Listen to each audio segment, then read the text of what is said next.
We can visit the temples that the Greeks and Romans built for their gods. We can view the votive offerings they left, read the prayers they chanted, even catalog the bones of their sacrifices. As we'll see, however, what they thought about their gods as they prayed and sacrificed is often elusive. I'm Garrett Ryan. This is Told in Stone. And today, we're going to explore the relationships between the Greek and the Roman gods.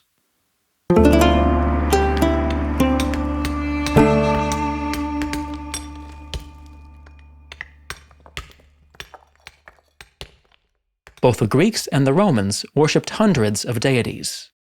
Since classical polytheism was founded on a mass of local traditions, there was little agreement on the exact number or nature of those gods. Cicero complained that there were 3 different Zeuses, 5 sun gods, and at least 5 wholly incompatible Aphrodites. New gods were constantly being added to the pantheon. The private chapel of Emperor Severus Alexander supposedly included statues of Jesus, Orpheus, and Abraham. The satirist Lucian imagined Zeus trying to impose order on the increasingly crowded summit of Olympus, where supplies of heavenly nectar were running short, and Anubis was irritating the other deities with his barking.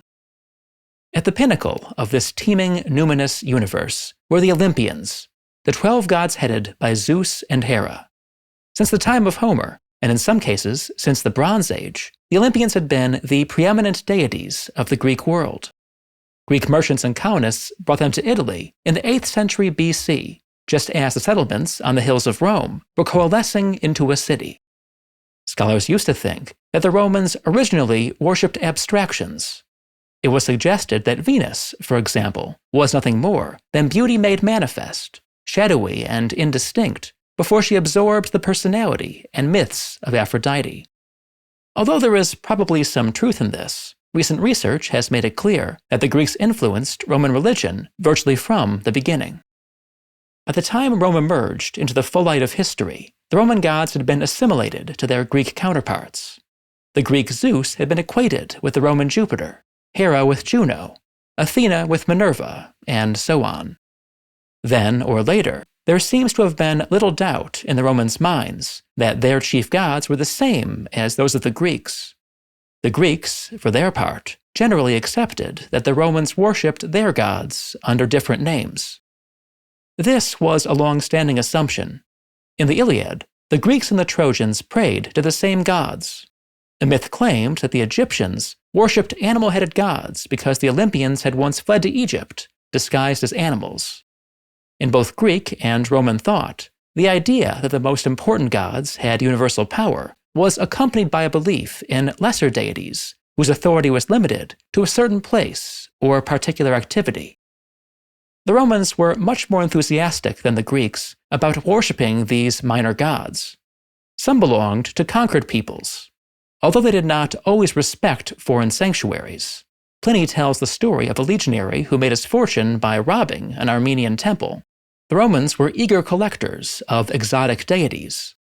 While on campaign, Roman generals could formally summon the gods of their enemies to join the winning side, a process known as evocatio, calling forth.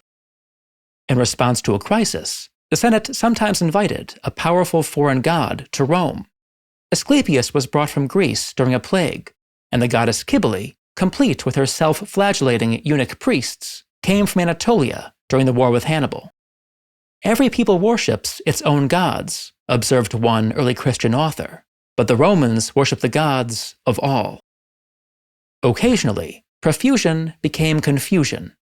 During the reign of Marcus Aurelius, a legion surrounded by enemy troops and cut off from its water supply was saved by a sudden cloudburst. Most Romans attributed the miracle to Jupiter.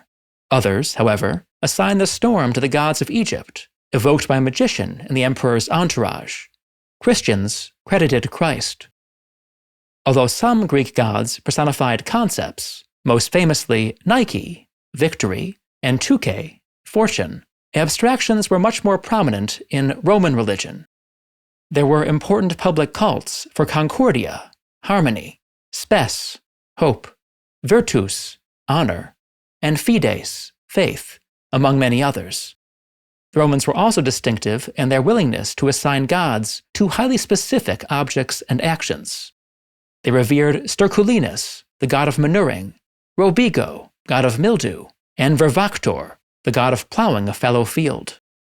St. Augustine remarked that no fewer than 3 Roman gods were responsible for protecting doorways. Cardea presided over hinges, Limentinus over the threshold, and Forculus over the door itself. The goddess Lucina was invoked during childbirth. Her counterpart, Statina, guarded the day an infant stood for the first time. None of these deities had Greek equivalents. Even when gods were shared, as in the case of the Olympians, they were often regarded very differently by the Greeks and Romans.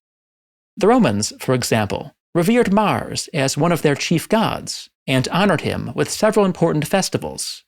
The Greeks, by contrast, virtually ignored Ares. It took the power of Augustus to build a temple of the war god in the Athenian Agora. The fertility god Saturn, likewise, presided over Saturnalia, the most famous of all Roman festivals, during which the social order was turned on its head.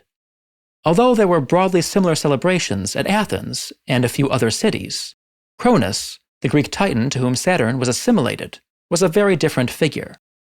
Nor was there any Greek counterpart to the Roman custom of worshipping Jupiter, Juno, and Minerva, the Capitoline triad, together. Ancient authors remarked on the many differences between Greek and Roman religion. Plutarch produced a lengthy treatise in which he attempted to explain Roman religious customs to his Greek readers. Another Greek scholar, Dionysius of Halicarnassus, claimed that the inconsistencies went back to Romulus, who had adopted the Greek gods but rejected their myths. No author, however, attempted to reconcile the systems, in part because the inconsistencies seemed unimportant. Intellectuals of the Roman imperial era insisted that the gods were not the morally ambiguous beings of the myths. They were lofty and benevolent, far removed from mankind.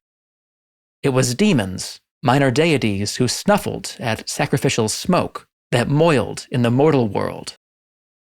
Such speculations, however, were the preserve of a small educated elite. Most people, Greek or Roman, continued to worship the gods as they always had. They cared less about the nature of divinity than about the rituals and prayers that had protected their farms and families for untold centuries. The statues in the local shrine, the charms of the midwife, the hymns sung at festivals. These defined the gods. And since local traditions, in all their variety and inconsistency, lay at the heart of classical religion, no Roman deity could ever be completely identical to his or her Greek counterpart. The gods were too close and too far away. I hope you enjoyed today's video. If you'd like to watch my new series, Roman Review, which explores movies and TV set in the ancient world, click on the link on screen and in the description. Thanks for watching.